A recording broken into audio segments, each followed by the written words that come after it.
fires that burn, the birds that sing through the crystal waters, where the waterfalls ring. This melody rises with a spoon so bright, spreading magic, health, the pure delight. It's the magic, ooh, the magic. Miss Miller's coming, feeling fantastic. She's the grain with the glow, the funk in your flow. Wave your spoon high and let's go, go, go. Smelly flew in from the mountain breeze, sprinkled her sparkles on porridges and teas. No gluten, no guilt, just groove and grin. She said, wanna glow, then dig right in. She's got calcium capes and iron boots, stronger bones and energy roots. Fiber so smooth, it's gut approved. Even sugar levels get gently moved. Don't wave your spoon like a wand in the air. Spoon in the air.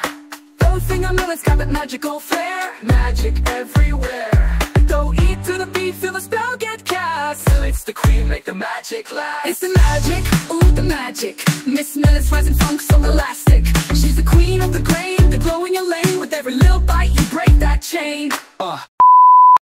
नमस्कार, मी Gauri. Foodie गौरीमध्ये तुम्हा सर्वांचं मनापासून स्वागत करते. आज आपण जो पदार्थ बनवणार आहोत ना, तो पौष्टिक तर आहेच, पण त्याच्या चवीमुळे अगदी लहानांपासून मोठ्यांपर्यंत सर्वच खुश होतील. तर आज आपण बनवणार आहोत नाचणीचं पुडिंग. नाचणीचे पदार्थ खायला मुलांना आवडतात का हो? नाही ना. म्हणूनच मी ठरवलं की नाचणीपासून काहीतरी वेगळं आणि चविष्ट असं बनवायचं. आणि खरं सांगू का, माझ्या मुलांना मी जेव्हा हे पुडिंग खायला दिलं तेव्हा त्यांना चक्क असं वाटलं की हे चॉकलेट पासून बनवले. तर तुम्ही सुद्धा तुमच्या मुलांना असंच गोड फसवू शकता आणि त्यांचं आरोग्य जपू शकता. नाचणीमध्ये भरपूर प्रमाणात आयर्न, कॅल्शियम, फायबर आणि प्रोटीन्स असतात. ज्या व्यक्तींना डायबिटीस आहे अशांनी जर नाचणीचं सेवन केलं तर त्यांची शुगर कंट्रोलमध्ये येते.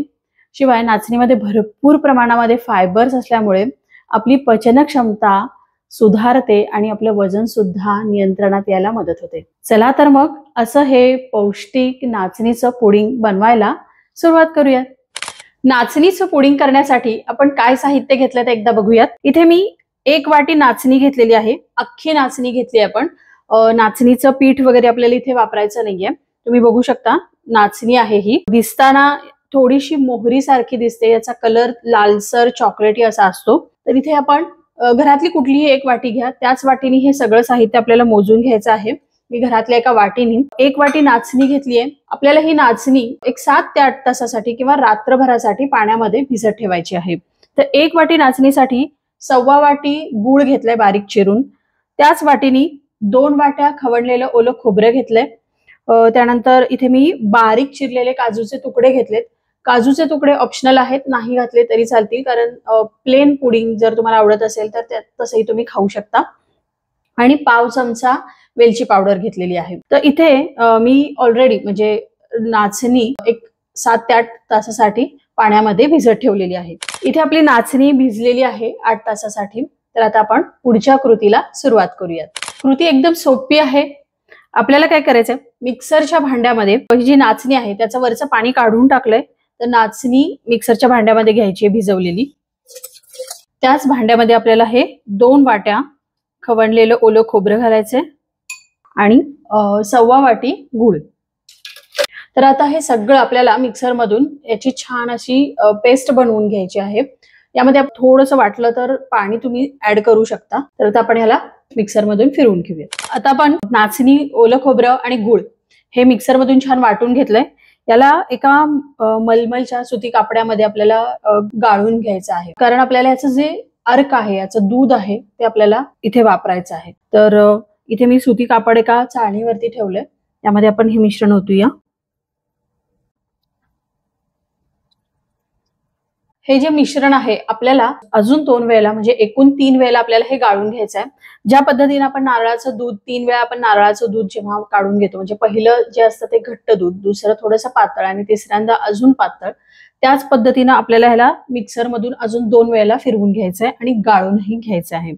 तर आता हे पहिल्यांदा आपल्याला हे मिश्रण आपण गाळून घेतलं होतं. पुन्हा एकदा मिक्सरच्या भांड्यात घालतेय आणि अजून यामध्ये थोडंसं म्हणजे अर्धा ग्लास पाणी घालायचं आहे आणि याचं दूध बनवून घ्यायचं. तर इथे मी हे जे नाचणीचं दूध आहे त्याला 3 वेळेला गाळून घेतलंय आणि त्याचा जो हा चौथा इथे शिल्लक राहिलेला आहे. आता आपल्याला सर्वात पहिल्यांदा एखादा ट्रे किंवा तुम्ही एखादी ताटली किंवा एखादं थाळं पण घेऊ शकता. त्याला तुपाने आपल्याला ग्रीस करून घ्यायचं आहे. मी इथे एका ट्रेला तुपाने ग्रीस करून घेतलंय. आता आपल्याला हे जे नारळाचं आणि नाचणीचं दूध याचं जे मिश्रण आहे एखाद्या व्हिस्करच्या साहाय्याने हलवून घ्यायचंय, कारण हे तळाला थोडंसं चिकटून बसतं आणि आपल्याला कढईमध्ये काढून घ्यायचं, कारण आपण हे मिश्रण शिजवून घेणार आहोत. आता गॅस चालू करूया. इथे मी व्हिस्करचा वापर केलाय, कारण आपल्याला हे कंटिन्यू हलवायचं आहे, कारण नाचणीच्या गुठळ्या पटापट व्हायला लागतात. तर सध्या आपण गॅसची फ्लेम हाय वरती ठेवली आहे. एकदा याला उकळी आली की आपण लो वरती फ्लेम करायची आहे आणि हे मिश्रण छान शिजवून घ्यायचं. एक 5 मिनिटं झालेली आहे. मिश्रण आता घट्ट व्हायला चालू झालेलं आहे, त्यामुळे आपल्याला हे फास्ट असं फिरवून घ्यायचंय. आपण इथे व्हिस्करचा वापर केलेला आहे, त्यामुळे अजिबात यामध्ये गाठी नाही झाल्या. तर आता आपण या मिश्रणामध्येच पाव चमचा वेलची पावडर घालून घ्यायची, मिक्स करून घेऊया. यामध्येच आता आपल्याला काजूचे तुकडे पण घालायचे आहेत. ऑप्शनल आहेत, नाही घातले तरी चालतील. ह्याला छान अजून पौष्टिक आणि याचा रिचनेस वाढावा म्हणून मी इथे काजूचा वापर केलाय. इथे आपण अजिबात कॉर्नफ्लॉवरचा वगैरे वापर केलेला नाहीये, तरी सुद्धा हे मिश्रण छान असं घट्ट असं झालेलं आहे. जसं आपण कॉर्नफ्लॉवर घातल्यानंतर कसं मिश्रण घट्ट होतं ना, तसंच हे मिश्रण घट्ट झालंय. इथे तुपाचा पण वापर करू शकतो. तुपामुळे याला छान असा स्वाद येतो, त्यामुळे इथे मी अगदी 2 चमचे तुपाचा वापर केलाय. तुपामुळे याला छान चकाकी पण येते आणि मस्त असा स्वाद पण येतो. अगदी 10 मिनिटांमध्ये हे मिश्रण छान घट्ट होतं. ऑलरेडी 5 मिनिटं झालेली आहेत. एक 7 ते 8 मिनिटं झालेली आहेत. म्हणजे टोटल आपण इथे याला एक 12 ते 13 मिनिटं पण हे मिश्रण छान शिजवून घेतलेलं आहे. मिश्रणाला छान अशी चकाकी आली आहे. हे मिश्रण असं म्हणजे घट्ट गोळा असा पण याला बनवणार नाही आहोत. हे मिश्रण एक साधारण 12 मिनिटं आपण छान याला शिजवून घ्यायचंय. छान चकाकी आली आहे.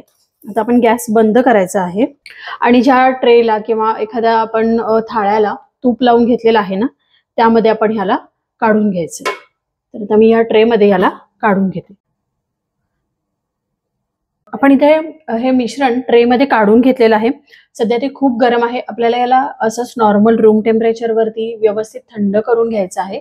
फॅन खाली ठेवलं तरी पण चालेल. त्यानंतर आपण याला फ्रीज मध्ये साधारण 2 ते 3 तासासाठी छान असं थंड करून घ्यायचं आहे. त्याला छान सेट करून घ्यायचं आहे आणि त्यानंतर त्याच्या आपण वड्या कापायच्या आहेत. हे मिश्रण थोडंसं आता गरम असतानाच याच्यामध्ये मी गार्निशिंगसाठी काजूचा वापर केलाय. पुन्हा सांगते की काजूचा वापर करणं किंवा ड्रायफ्रूटचा, तुम्ही कुठलेही ड्रायफ्रूट इथे वापरू शकता, ऑप्शनल आहेत. आता हे मिश्रण छान थंड झालेलं आहे, म्हणजे रूम टेम्परेचर वरती थंड झालंय. याला आता आपण फ्रीज मध्ये ठेवूया एक 2 ते 3 तासासाठी. त्यानंतर आपण याच्या वड्या कापून घेऊया. इथे आपलं हे नाचणीचं पुडिंग व्यवस्थित सेट झालेलं आहे. आपण याला फ्रीज मध्ये चांगलं 3 ते 4 तासासाठी ठेवलं होतं. 2 तास सुद्धा इनफ आहेत, पण मी 3 ते 4 तासासाठी ठेवलेलं आहे. व्यवस्थित सेट झालंय. आता आपण ह्याला कट करून घेऊया.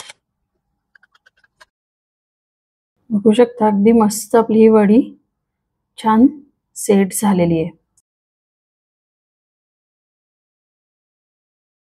थोडंसं मी यामध्ये हर्षी सिरप थोडंसं ड्रिझल करणार आहे वरतून. ऑप्शनल आहे, पण तुम्ही टाकून बघा, अगदी मस्त लागेल.